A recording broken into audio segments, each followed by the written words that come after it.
Ce jour dédié pour que Adel Ida ait rapidement des enfants, beaucoup d'enfants, en bonne santé, et qu'ils soient Yirei Shamayim, c'est la crainte de Dieu. Amen. Un des plus grands rabbins de la génération passée, le Rabbi Abba Shaul Zatzal, qui était un grand Torah, c'est toute la Torah, vraiment, un des grands décisionnaires et maîtres du monde religieux de génération passée, non seulement grand Torah, mais il avait aussi un pouvoir de brachot absolument extraordinaire. On peut dire, je crois qu'après Baba Saleh, c'était lui, quoi. C'était un mot de sa part. Une femme n'avait pas depuis 15 ans des enfants, il fait une bracha, hop, elle tombe le même mois, elle tombe enceinte. Une fois, une femme est venue, j'aimerais une bracha pour un enfant. Alors il fait la bracha. Il dit non, pas pour moi, pour ma fille. Bon, amenez la fille, il fait la bracha. Il dit où est le problème qu'une mère et une fille aient un enfant le même jour? Et les deux ont accouché le même jour. Quelqu'un il a fait un acte louable, il a été béni. Après 1 ou 2 mois, il a gagné le premier prix de la loterie. Quelqu'un, il ne pouvait pas bouger, il était handicapé. Lève-toi, il s'est levé, il a marché. C'est des choses d'autres générations, c'est extraordinaire. Néanmoins, il a témoigné qu'il y a une chose pour laquelle aucune bracha au monde ne peut aider. Qu'est-ce que c'est? Alors on pourrait croire que peut-être là, c'est la Yirat Shamayim, c'est la crainte de Dieu. Il est écrit que tout dépend du ciel, à part la crainte du ciel. Donc moi je peux faire une bracha dans le ciel pour qu'il y ait des enfants, pour qu'il y ait une parnassa, pour qu'il y ait de la santé, etc. Mais pour avoir la crainte du ciel, non, ça ne dépend pas du ciel, ça dépend de moi. En fait, cette histoire-là de Robinson va nous illustrer la bonne réponse à cette question. Un jour, le téléphone sonne chez Robinson, il y a du monde autour de lui, il prend le téléphone et il entend, il dit « Je suis désolé, je ne peux absolument rien faire ». Et la personne continue à demander.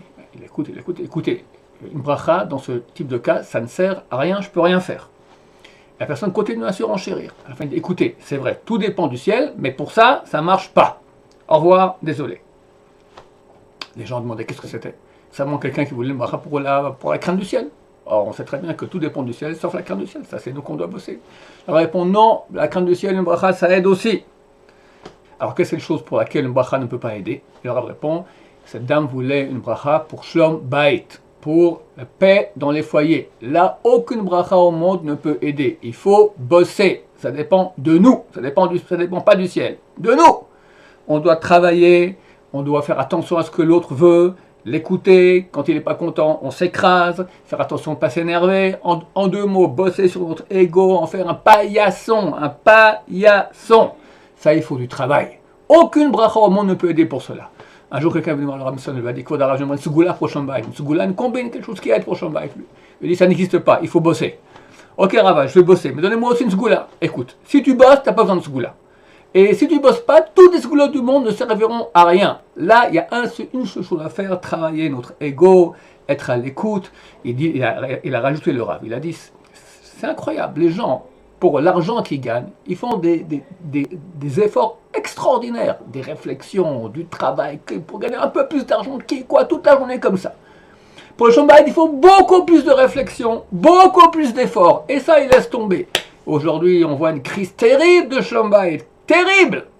On doit travailler là-dessus, c'est l'essentiel de l'homme, travailler notre ego. Pourquoi Dieu il a créé hommes et femmes? Ils étaient ensemble au début, il a voulu qu'on devienne pauvres. L'auto et yot Adam Bevedo, ce n'est pas bon que l'homme reste seul. Seul, c'est-à-dire homme-femme liés comme ça.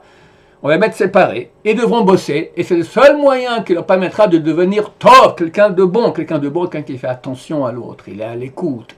Et il supporte l'autre. Et il s'écrase pour l'autre. Ah!